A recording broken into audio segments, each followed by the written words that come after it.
दिनांक 18 अप्रैल को Nizamuddin coaching depot में अंबेडकर जनोत्सव समिति एवं सभी विभागों के कर्मचारियों साथियों के सहयोग से बाबा साहब डॉक्टर भीमराव अंबेडकर जी की जयंती का आयोजन किया गया, जिसमें संयुक्त रूप से मुख्य अतिथि कोचिंग डिपो अधिकारी माननीय श्री सौरभ कुमार मोदी साहब एवं all India SC/ST railway employ association के राष्ट्रीय महामंत्री अशोक कुमार भी इसमें उपस्थित हुए।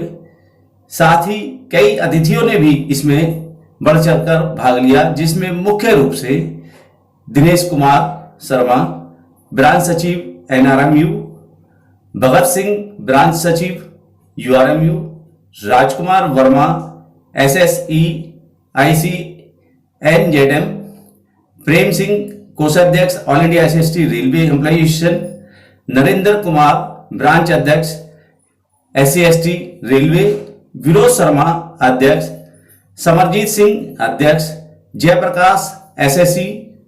मंच का कार्य LC मीणा द्वारा संचालन किया गया व सतवीर सिंह SSE द्वारा किया गया।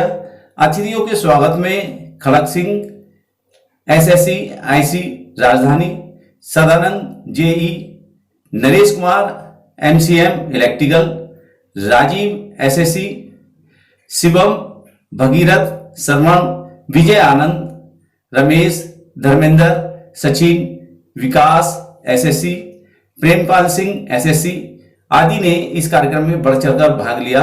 आपको बता दें, अभी हाल ही में निजामुद्दीन में ठेकेदार के सफाई कर्मचारी श्री रामविलास की आकस्मिक मौत होने पर निजामुद्दीन के सभी विभागों के रेल कर्मचारियों द्वारा उनके परिवार को करीब 2,71,000 रुपए की आर्थिक रूप से सहयोग राशि भी प्रदान की, जो एक मिसाल कायम की है। साथ ही all India SC/ST railway employ association के राष्ट्रीय महामंत्री द्वारा भी 11,000 रुपए की आर्थिक सहयोग राशि पीड़ित परिवार को प्रदान की गई और साथ ही यह आश्वासन भी दिया गया कि किसी भी तरह की समस्या परेशानी होती है तो रेलवे परिवार पीड़ित परिवार के साथ कंधे से कंधा मिलाकर खड़ा है। आइए देखते हैं NPT न्यूज इंडिया की ये विशेष कवरेज निजामुद्दीन स्टेशन से। बीच में हमारे युवा IRS में सीनियर सर, उनसे मैं बोल कहूँगा कि सर आप भी जो है अपने कर्मचारियों को और हमारे सुपरवाइजर और उपस्थित जो अतिथिगण हैं उनको भी जो है बाबा साहब के बारे में कुछ अपना मार्गदर्शन करें और उनको आशीर्वाद स्वरूप जो है अपने विचारों से अवगत करवाएं। माननीय CDO सर, एक बार जोरदार तालियां हो जाए सर के लिए। सर्वप्रथम मैं जितने भी रेल के कर्मचारी अपने रेल परिवार के कर्मचारी हैं जिन्होंने इतना इकट्ठा करके इस परिवार के लिए इतना सोचा, उसके लिए एक जोरदार तालियां हो जाएं।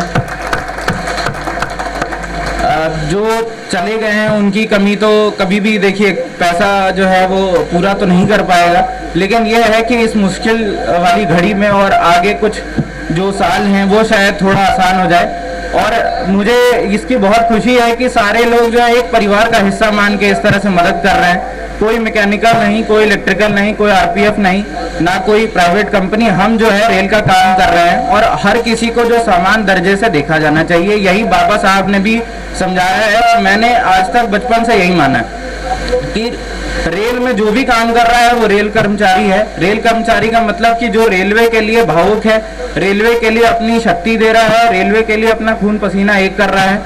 तो हमें भी इसी घड़ी इसी चीज से यही सीखना चाहिए कि कोई भी जो कर्मचारी है, चाहे वो कितना भी बड़ा हो कितना भी छोटा हो, सबका एक आत्मसम्मान होता है, सबका एक काम करने का शैली होती है और सबका जो काम है वो इतना भिन्न होता है कि आप जो दूसरे का काम कर नहीं सकते।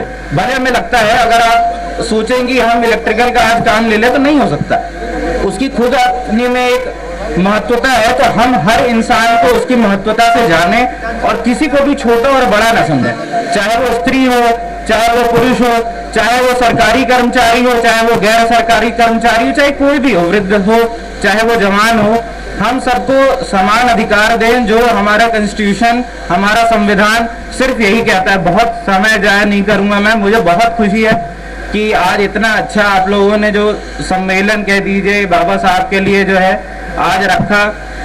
सब लोगों ने कितना, हम मुझसे पहले जितने वक्ताओं ने काफ़ी बाबा साहब के बारे में बताया, कुछ मुझे भी सीखने को मिला, कुछ मुझे पहले से मालूम था, लेकिन जो भी है बाबा साहब ने यही हमें, मुझे लगता है उनके कहने का बस यही तात्पर्य है कि देखिए, देश पे हर कोई जो है गर्व रखता है, लेकिन इंसान ऐसा बनना चाहिए जिस पे देश को गर्व हो। बाबा साहब हर कोई नहीं बन सकता है, लेकिन बाबा साहब बनने का प्रयास हर कोई कर सकता है। तो हम इसी चीज को हमेशा दिमाग में रखेंगे। हर किसी की क्षमता अलग है, लेकिन वो क्षमता रखते हुए अगर वो काम नहीं कर रहा है तो वो कहीं ना कहीं जो है मक्कारी कर रहा है, ना सिर्फ बाबा साहब से और पूरे देश से कर रहा है। तो जाति, धर्म, ये सब जो है सामाजिक जो है, एक तरह से क्या कह दूं मैं, मतलब समाज में जो आज दिक्कतें हैं, जो हम आज तक प्रगतिशील हैं पिछले 75 साल से, उसका एक सबसे बड़ा कारण यही है। और हमारा विभाजन भी इसी कारण से हुआ, हम पे अंग्रेजों ने शासन भी इसी कारण से किया। तो आगे ये ना हो, इसलिए हम लोगों को एकता वाली जो फीलिंग है वो रखनी चाहिए, और कहीं ना कहीं जो ये धर्म, जाति, ये सब चीजें दिमाग से निकाल देनी चाहिए। अब 21वीं सदी में इनका कोई भी उपयोग नहीं है। आप मोबाइल में देखते हैं, आपको पता नहीं है सामने वाला क्या नाम रखता है, किस जाति का, किस धर्म का है, आपको बस उसका शक्ल दिखता है और यही दिखना चाहिए। आप किसी से बात कर रहे हैं, उसकी नॉलेज पे बताइए, आप उसके जो, इनफैक्ट मैं तो किसी को फर्स्ट नेम से ज्यादा ना आज तक जानता हूँ, ना मुझे कोई इच्छा होती है। हमें उसका जो पहला नाम रखना चाहिए और पहले नाम से ही बोलना चाहिए। जो लास्ट का फैमिली नेम यूज करते हैं, नॉर्मली मैं भी कभी कभी गलती से कर देता हूँ, लेकिन वो मुझे लगता है कि सही नहीं है। देखिए, पहले जो था, पारिवारिक लोग व्यवसाय में रहते थे तो लोगों को छोटा बड़ा उस व्यवसाय से माना जाता था, लेकिन ऐसा नहीं है। जो हमारे भारत का समाज, जो भारत का पहले से रहा है, वो 4 वर्णों में बटा हुआ था, कभी भी काम के हिसाब से नहीं बटा हुआ था।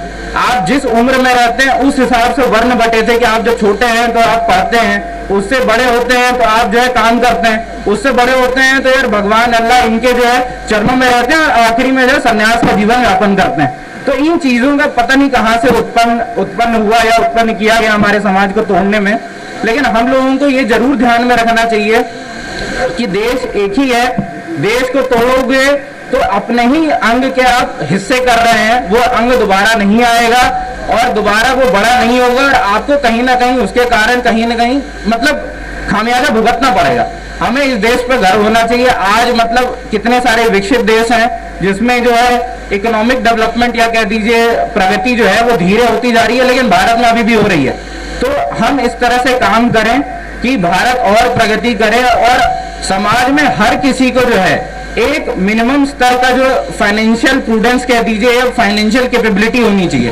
कहने का मतलब यह है कि सबके पास कुछ ना कुछ व्यवसाय होना चाहिए, सबके पास कुछ ना कुछ जेब में पैसे होने चाहिए, जिसके कारण वो अपना भरण पोषण कर पाए। इससे ज्यादा आप ना किसी से एक्सपेक्ट कर सकते हैं, ना किसी के लिए कुछ कर सकते हैं। और मैं 3 डिवीजन और 2-3 वर्कशॉप को मैंने बहुत क्लोजली देखा। निजामुद्दीन सही में भिन्न है। वर्मा जी ने, एलसी जी ने, बहुत लोगों ने जैसे बताया कि निजामुद्दीन वाकई में मुझे भी ये प्रतीत होता है कि बहुत बढ़िया है। जितने भी ट्रेड यूनियंस हैं, एसोसिएशन है, सब जो है मिलजुल के रहते हैं। आपस में कोई बैर इतनी नहीं है कि जो एक मंच पे हम इकट्ठा ना हो पाए। तो ये बहुत बढ़िया चीज है, ऐसे ही रखना चाहिए। और बाबा साहब की जन्म तिथि पे आप सभी को शुभकामनाएं। और मेरा मुखिया मतलब कोचिंग डिपो में एक मुखिया के तौर पे मैं परिवार से बहुत मतलब संवेदनशीलता से कहना चाहता हूं कि आप लोगों ने रेलवे को बहुत योगदान दिया, आगे भी देते रहें। मतलब इस मुश्किल घड़ी में सारे लोग आपके साथ हैं, और कुछ भी हो, अगर जहां तक हो पाए, अगर मेरे से भी मदद चाहिए तो मैं आपके सामने हमेशा ही खड़ा रहूंगा। धन्यवाद। और कम शब्दों में जो है बहुत कुछ कह दिया। और जैसा कि मैंने आप लोगों को स्टार्टिंग में बताया था कि ये डिसाइड किया गया कि 31,000 का कलेक्शन जो है इनको कैश दिया जाएगा। 40 तक ये पहुंच चुका है, 41 तक। इससे ज़्यादा हम लोग कैश से इनको नहीं देंगे, और इनके अकाउंट में वो पैसा ट्रांसफर किया जाएगा। और पैसा ट्रांसफर की जिम्मेदारी हमारे सिकंदर सिंह नादियाल जी SSC CNW है, इनके पास है वो जिम्मेदारी। सारा पैसा कलेक्ट करके इनको दे दिया गया है। ये 30,000 और केस मेरे पास आया है, तो मैं आदरणीय CDO साहब और आदरणीय जनरल सेक्रेटरी साहब और दोनों ट्रेड यूनियन के साथियों से अनुरोध करूंगा कि आप लोग चारों संयुक्त रूप से जो है उनको 30,000 केस जो है सहयोग करें। माननीय CDO साहब।